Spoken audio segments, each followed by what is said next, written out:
Kherson से खबर आ रही है जहां रूस का जबरदस्त अटैक हुआ है। यूक्रेन का ड्रोन कमांड पोस्ट तबाह कर दिया गया। रूसी सेना के हमले का वीडियो भी सामने आया है। तो खेरसोन में रूस का जबरदस्त हमला हुआ है और इस हमले में बड़ा नुकसान पहुंचाया गया है। यूक्रेन का ड्रोन कमांड पोस्ट तबाह कर दिया गया है। तो ये टारगेटेड अटैक था रूस की ओर से, जिसमें ड्रोन कमांड पोस्ट पर बड़ा हमला किया गया और यूक्रेन को बड़ा नुकसान हुआ है।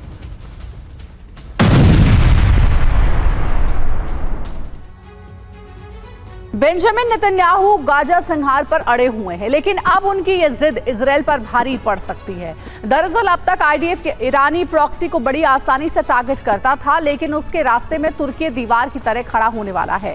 एर्दोआन ने ईरानी प्रॉक्सी को स्टील डोम एयर डिफेंस सिस्टम देने के संकेत दिए हैं, जिसके बाद हिजबुल्लाह और हूती बेहद आक्रामक हो गए हैं। हूती ने लाल सागर में सऊदी अरब के जहाज को ध्वस्त कर दिया है।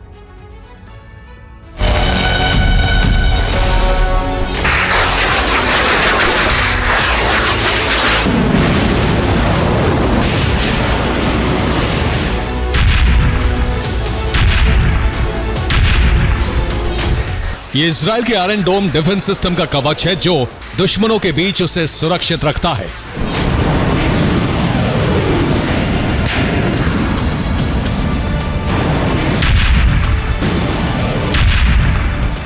हिजबुल्लाह हो या हूती या फिर हमास, किसी को भी इजरायली जमीन को छूने के लिए सैकड़ों रॉकेट मिसाइलें दागनी पड़ती हैं, तब भी इजराइल को कोई खास नुकसान नहीं होता।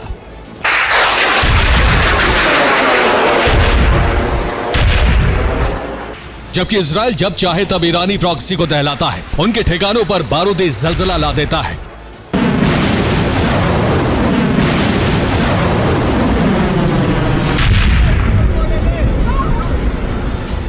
लेकिन अब ईरानी प्रॉक्सी को भी ऐसा ही सुरक्षा कवच मिलने वाला है, जो इजराइल के हमलों को न सिर्फ निष्क्रिय करेगा, बल्कि उसके फाइटर जेट्स को भी आसमान में तबाह कर देगा।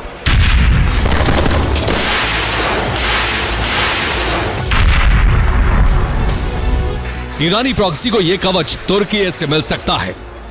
हाल ही में तुर्की के राष्ट्रपति एर्दोआन ने अपने बयान में कहा, अगर इजराइल के पास आयरन डोम है तो हमारे पास स्टील होगा। हमारा स्टील डोम अपने सभी हिस्से के साथ लगभग तैयार है।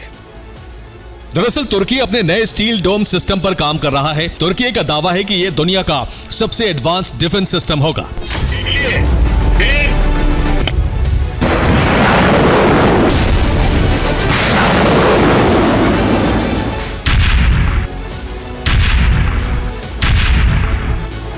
स्टील डोम बेहद खास है, क्योंकि इसे कई सिस्टम्स को जोड़कर बनाया जा रहा है, जो ईरानी प्रॉक्सी की सुरक्षा में तैनात हो सकता है।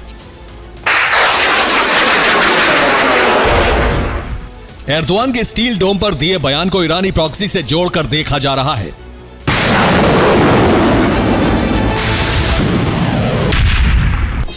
माना जा रहा है कि तुर्की स्टील डोम को ईरानी प्रॉक्सी को दे सकता है। वो हूती और हिजबुल्लाह की हिफाजत के लिए स्टील डोम की तैनाती कर सकता है।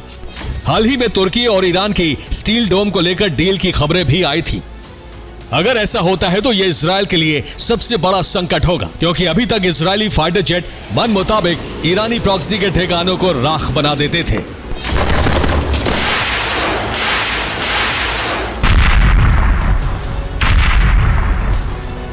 स्टील डोम मिलने से उन पर इजरायली स्ट्राइक का खतरा टल जाएगा और वो बिना किसी डर इजराइल के शहरों पर रॉकेट दाग सकेंगे। इसके साथ ही इजराइल के मित्र देशों को भी दहला सकते हैं।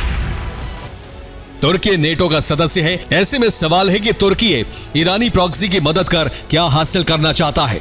वो कौन सी वजह है जो उसे अमेरिका के खिलाफ जाने के लिए मजबूर कर रही है। दरअसल इसकी दो बड़ी वजह है। नंबर 1, स्टील डोम देने से मुस्लिम वर्ल्ड में उसकी छवि मजबूत होगी। नंबर 2, दुश्मन मुस्लिम देशों के खिलाफ रणनीतिक तौर पर ताकतवर होगा। यही वजह है कि तुर्की ने ईरानी प्रॉक्सी को स्टील डोम कवच देने का मन बना लिया है।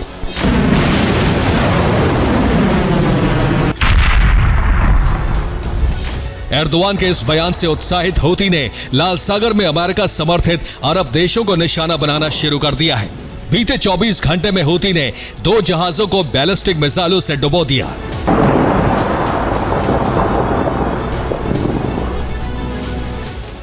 लाल सागर में हूती ने हमलावर 2 जहाजों को तबाह कर दिया। ये दोनों जहाज क्रूड ऑयल लेकर जा रहे थे। एक पनामा का जहाज था जबकि दूसरा सऊदी अरब का। सऊदी अरब का जहाज क्रूड लेकर ग्रीस जा रहा था, जिस पर 20 लाख बैरल तेल मौजूद था। हमले की जिम्मेदारी लेते हुए हुती ने लाल सागर में अमेरिकी मित्र देशों की कब्र बनाने के प्रण को दोहराया। हुती ही नहीं, हिजबुल्लाह ने भी इजराइल पर बड़े हमले किए हैं। वो इजराइल के शहरों को टारगेट कर रहा है। ये इजराइल के नहरिया शहर की तस्वीरें हैं जहां हिज्ब ने रॉकेट से हमला किया। हालांकि आयरन डोम ने इसे निष्क्रिय कर दिया। इजराइल की कफर युवल पर भी हिजबुल्लाह ने रॉकेट से सटीक हमला किया। यहां एक इजरायली चेकपोस्ट को तबाह कर दिया। ईरानी प्रॉक्सी के डबल अटैक से अमेरिका भी हरकत में आ गया है। आग बबूला अमेरिका ने होती पर बड़े हमले किए हैं। हमलों का जवाब देते हुए अमेरिका ने यमन के होती के नियंत्रण वाले हिस्से पर मिसाइलें दागी और होती के 2 ठिकाने तबाह कर दिए।